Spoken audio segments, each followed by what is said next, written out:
Come on in, sit down. Like a trap. There's a lot of trap right here. It's a fucking trap, isn't it? Yeah, this is the trap.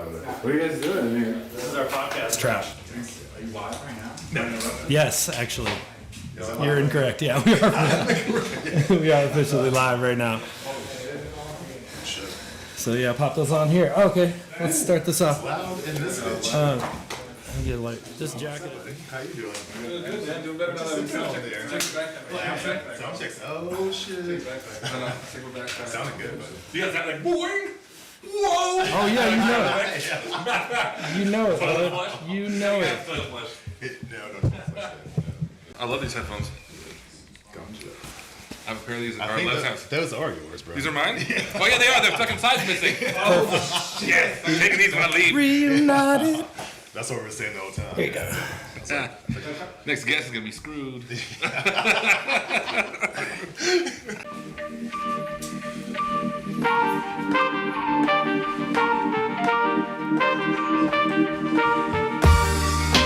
You gotta do the scratches with your mouth.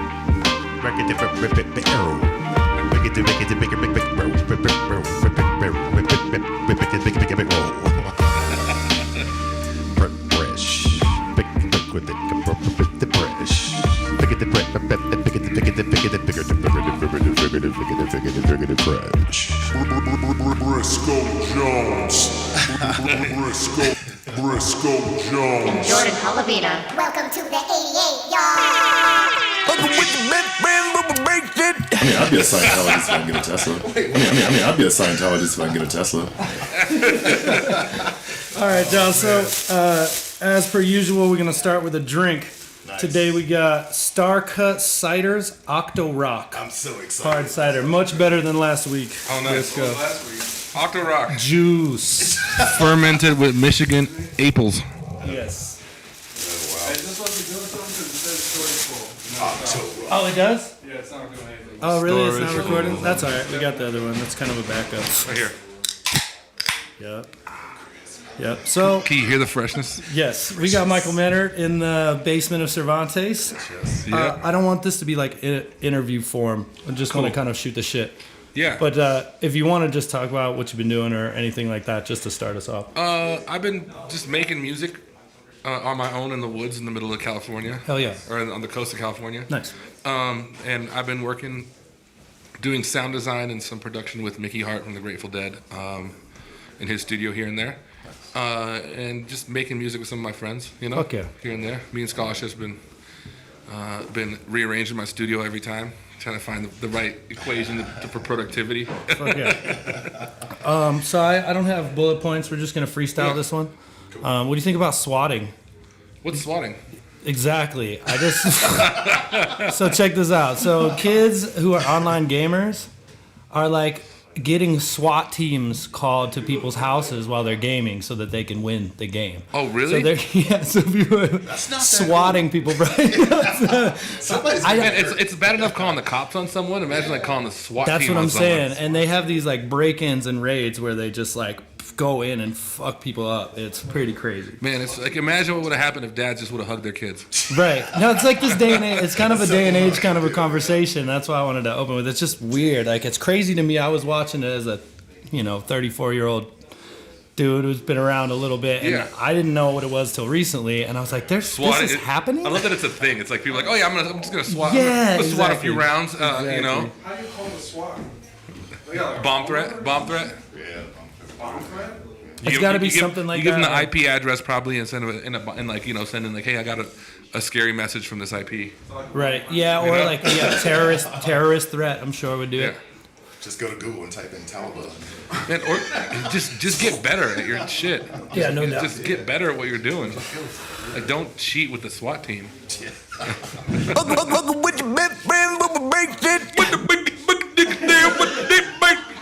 Kind of mad at it. What the fuck is that? I don't fucking know. I was trying to figure out it. You take it over. When the get back there, when the bitch mate. Tell you what, that raw leaf life. Yeah. It's hard for me to hear you back there. What'd you say, bud? It's alright, man. He's probably just imagine like one of the dudes up in the balcony at the Muppets.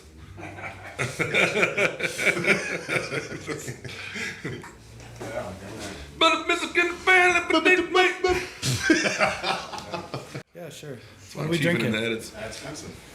It's about to get trippy. We're just drinking this out of the bottle? Yeah, that's how we do it, man. Bang, bang it. Oh, Jesus Christ. Boy there, pal. Yeah, man. Get in there. Okay, so I did have one thing I wanted to discuss and talk about. Yeah, let's talk about it.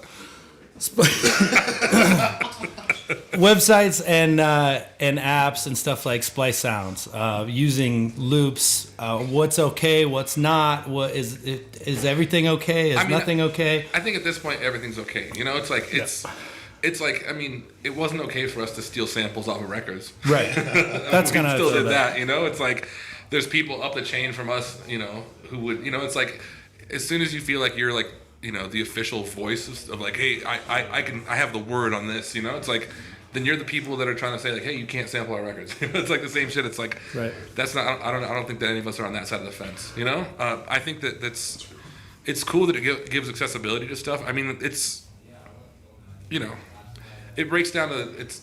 I think it's the good shit's gonna rise to the top eventually. You know, for sure. Yeah. There's gonna be people that use it as a crutch, and there's gonna be people that use it as a toolbox. And I think that like, I mean, even drum sounds. You know, I have folders of drum sounds that my friends gave me and shit. There's stuff that comes with the MPC. You know, there's things that we use that, you know, stock sounds on synths and so it's like, you know, you'd have to really go back and truly create.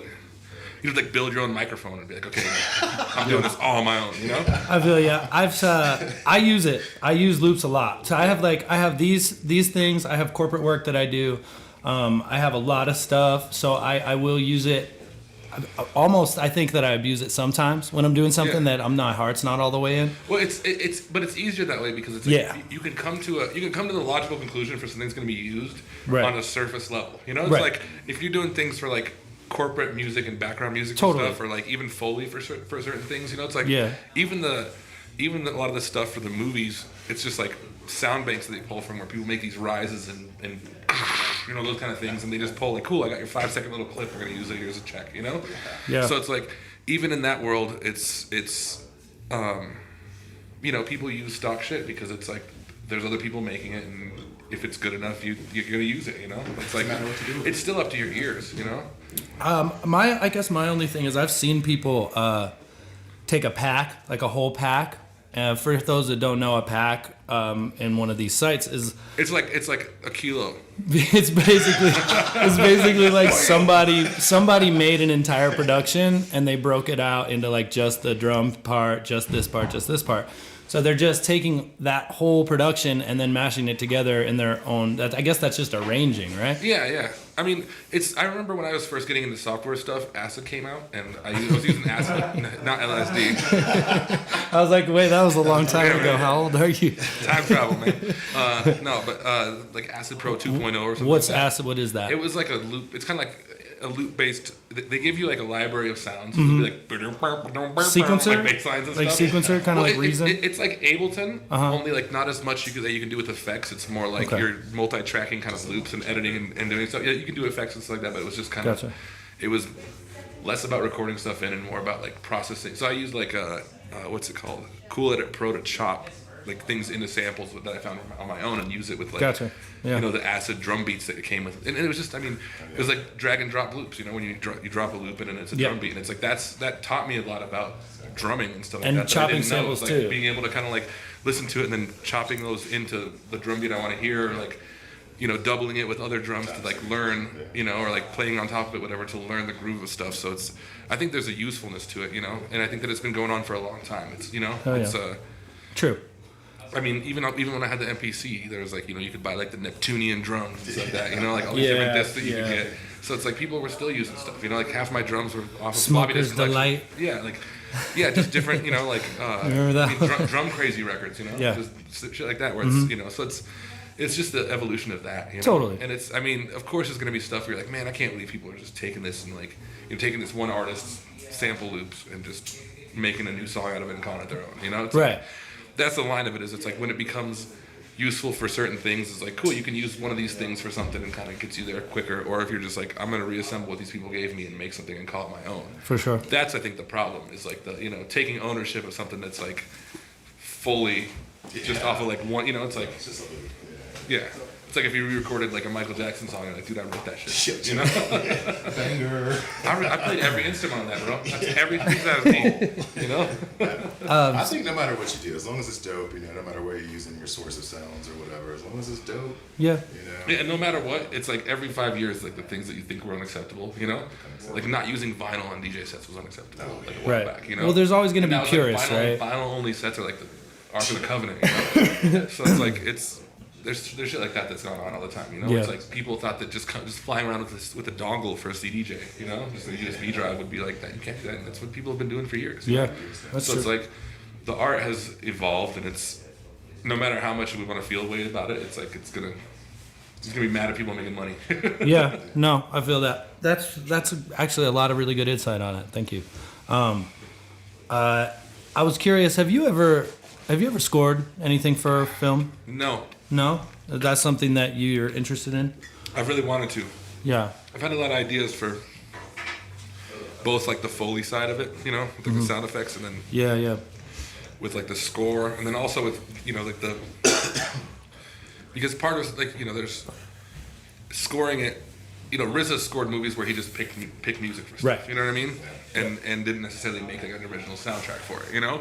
So there's like I think there's like, or I guess it's like more soundtracking movie. But like I think that I've wanted to do all those things and combinations of those things. I've always wanted to do it. I love film, and I feel like we connect through sound so much when we watch movies, and we don't really realize it a lot of times. But like, sure. I just did my first scene. I did an intro scene. I did about a minute and a half.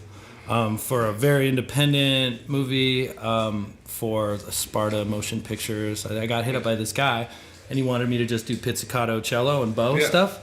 And I just was immediately attached to it because I was just playing in the studio while watching the material, and I loved it. It was so fun.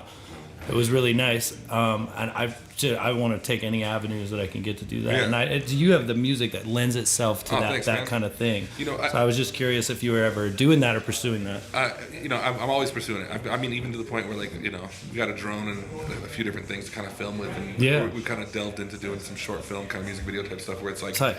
I'm now thinking of less of like composing stuff for a song and more like composing an idea and then making music to it, For sure. Because I feel like that'd be really fun to do, Matching something with a music video is cool, but that's like, I think that like creating something that's in and of itself, like a short film, Yeah, I'm trying to make like my own film projects and stuff like that, just so I can get like the feel for putting together score kind of stuff like that. And I think that like another thing I'd love to get into is video games. I think like kind of swatting. Skate 2, or no, Skate 3 or whatever the game was. I love that game. That game had Del the Funky Homo Sapien. They had the dude that did the Life Aquatic soundtrack from Devo. I forget what his name is. Mark Mothersburg. That's what it is. Okay. You know what I'm talking about? He's like a producer. And then they had another dude. They had like 3 people. Maybe one of the guys from Crystal Method or something like that. Like something like that, where they had 2, like someone from kind of a more of a rock world, someone from the hip hop world, someone from like an electronic world. Oh, I think it's all part of the score the avenue, background for sure. stuff, and they had basically so like as you were playing the game, the intensity would raise as like you landed stuff, and each beat had like 3 different kind of layers that would like come in and make it bigger, and it just made me have such an idea where there's so many like there's so many algorithms and physics going into the video games when you're playing stuff where like certain dimensions will change or whatever, and you could have all that stuff linked into like a really cool interactive kind of like like a responsive like an installation art piece, but in a video game. You know what I mean? Where it's like even the music in the video game like evolves with what's going on to a T. Where it's not just like a score kicks in and gets louder, but like you actually have layers and ways that like certain movements augment layers and stuff. For sure. New video games are like films too. Oh yeah, they make more money than films these days. It's for sure. So it's there's so much cinematic stuff and the in betweens and stuff like that with video games. Like there's a huge world of just like licensing music. Video and games. it's another thing I've been doing is I've been working on like some more like ambient kind of soundscapey stuff and just working on different. When I was living in Denver, I was really based on like trying to make kind of beat-based music. Like basically like expanded beats of instrumentals and stuff that I'd make for hip hop or whatever, that kind of stuff. Yep. Just in the vein of like electro solo, whatever you want to call it.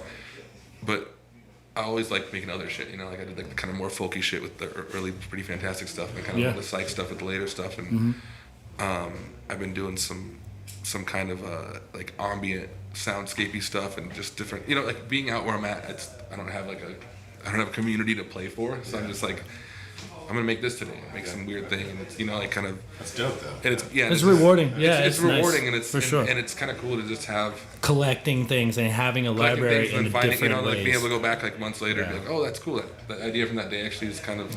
I'm telling you, you're a filmmaker's dream, dude. If you're just collecting a bunch of stuff, and you're just like, I was thinking about just making stuff and collecting it in moods. Yeah.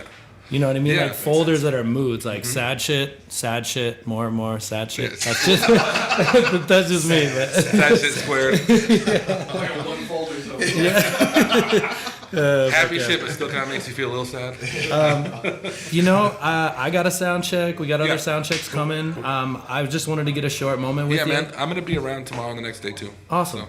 Yeah. If we could. Thank you guys. Sorry I rambled and shit. Absolutely. Not at all. No, you're great, man. It's a pleasure to have you. Yeah. Thank you, guys. Thank you. Oh yeah. Outro music?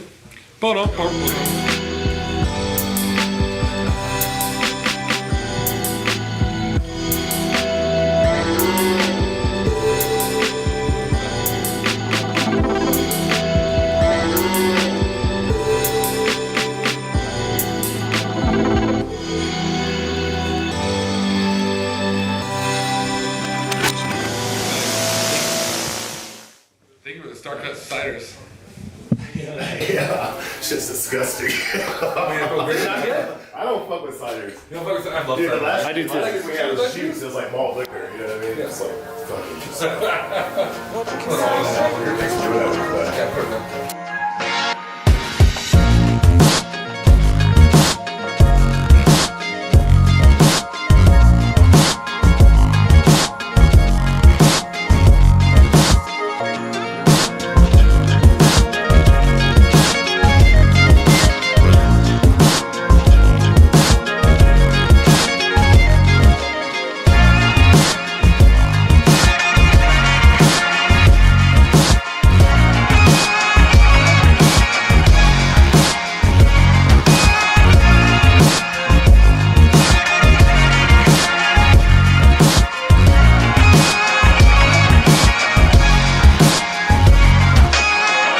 What can I say?